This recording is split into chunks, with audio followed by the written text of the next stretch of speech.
يعني هترككم مع هذا الحوار الذي أجريناه وسجلناه بالأمس عبر زوم مع الدكتور بيتر هوربي أستاذ الأوبئة والأمراض المعدية بجامعة أكسفورد والمشرف على تجارب علاجات كوفيد 19 بجامعة أكسفورد ببريطانيا. كان أعلن منذ أيام عن عقار جديد ديكساميثازون وإن هو ده هيكون بريك ثرو أو يعني اختراق علمي في المجال وفي علاج الحالات الحرجة.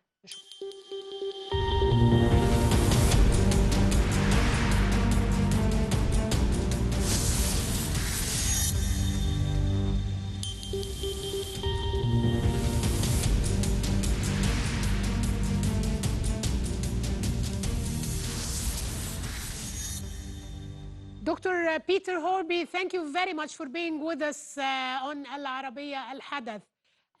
In my introduction, I was saying that this new treatment, dexamethasone, if I'm pronouncing it right, was described by yourself and by the WHO as a breakthrough treatment for the COVID-19.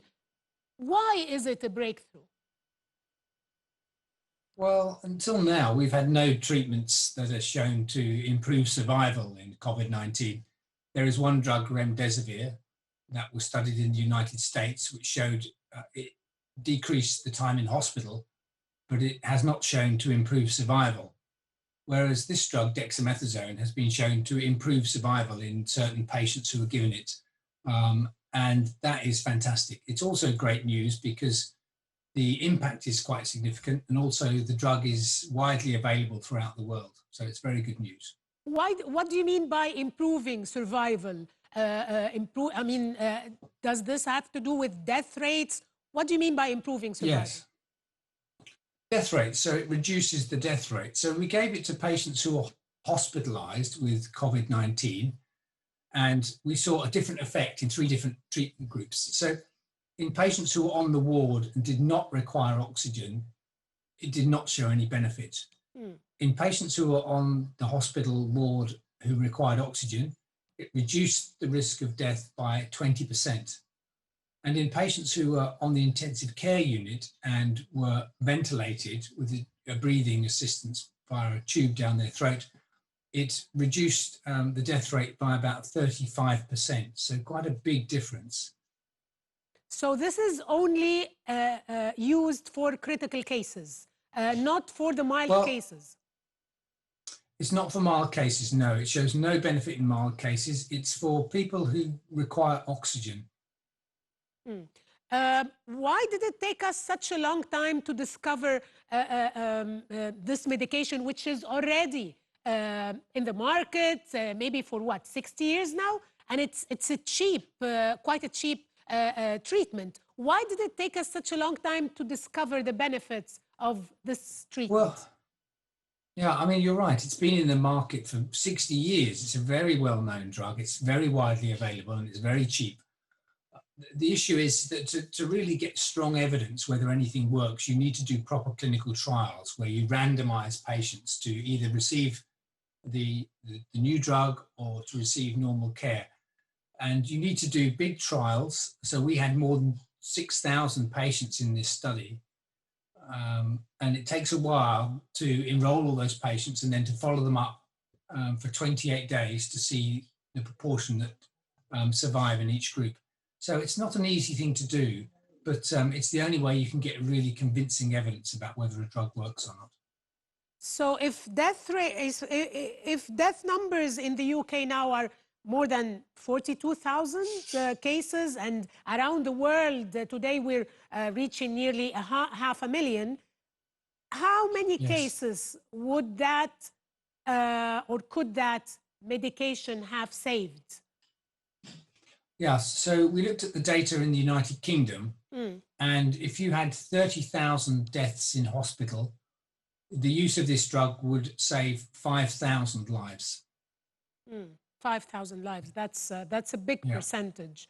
In the UK, you have stopped using hydroxychloroquine. Why is that? Correct.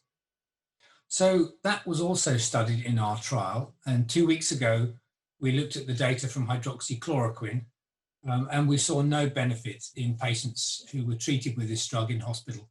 So we've got 6 drugs in the trial. So far, we have results from 2 of the drugs. Hydroxychloroquine did not show a benefit, and dexamethasone did show a benefit in patients who required oxygen. What is the next step? What else are you working on? Because this treatment, what is your next step? This treatment is not really a medication for COVID-19. This treatment is only, it only improves the death rates and improves critical cases. So yeah, what is next? Are we going to have a medication that handles or treats COVID-19 completely? So I think not one drug will be able to completely cure COVID-19. You're going to need a combination of drugs. So we found one that helps, and we are still studying 4 more drugs. And so we will continue the trial with those 4 drugs, and hopefully one of those will also show a benefit. And then by combining drugs, we can have a bigger impact. Within your research, while you are studying the COVID-19 and the treatments, what new did you learn about this virus? Are we witnessing, for example, a new wave in China? Are we going to see it a seasonal virus every year? What new do we know about COVID-19? Well, the antibody tests that are used, which show if people have had the infection in the past, have just fairly recently started being used on a big scale. And what they are showing is that actually not many people have been infected with COVID. A small percentage of the population have been infected with COVID. So that means many, many people are still able to get infected. So I do think we will see further waves of infection. And I think we are beginning to see that in other countries. There are outbreaks in China, and also there are outbreaks now in Germany. So I think this is going to be an infection that we have to deal with for some time to come. I know that the University of Oxford is also working on a vaccine. So yes. Will that be soon? Are we going to witness a vaccine soon that can at least comfort people? People are panicky that this is a deadly virus. It's important to remember that for most people, it's not that serious. You know, for most young people, for children and young adults, really the risk of getting severe disease is very low. It's in the older people, people over the age of 50, and then particularly people in their 70s and 80s who really can get severe disease. So I think that's very important to remember. But a vaccine is needed. That's the way that we will be able to control the disease and prevent people getting to hospital. The Oxford vaccine is one of many vaccines being tested around the world, and I really hope that one or more of them do prove to be effective. But that will take some time to get the results. We have heard that September is a date that we can look forward to. Is this accurate for the vaccine? Yeah, I think, I'm not a vaccine expert, but I think September is optimistic. I think it's likely to be much later than that. We really know if we have a good vaccine or not.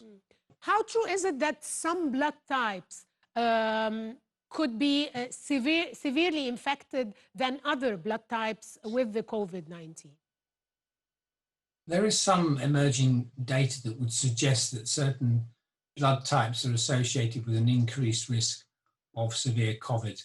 But I do think that those results need to be checked in bigger studies to really make sure that they are correct. So up till now, is the social distancing and the masks, these are the best ways to protect yourself from COVID-19? So I think there are a number of measures. Social distancing is one of them. It's important to remember hand hygiene, because you can transmit infection from contaminated surfaces, so that's very important. And also in certain circumstances, masks can help. They probably help more by preventing from somebody who's wearing the mask to somebody else. And they're particularly, I think, of value in indoor settings where it's very difficult to maintain social distance. Dr. Peter Horby, I want to thank you very much for giving us some hope with this medication, which has been there for such a long time, but now we know that it can help at least reduce the death rate. Thank you very much, Dr. Peter Horby, Great. Oxford University in London. Thank you. Thank you very much.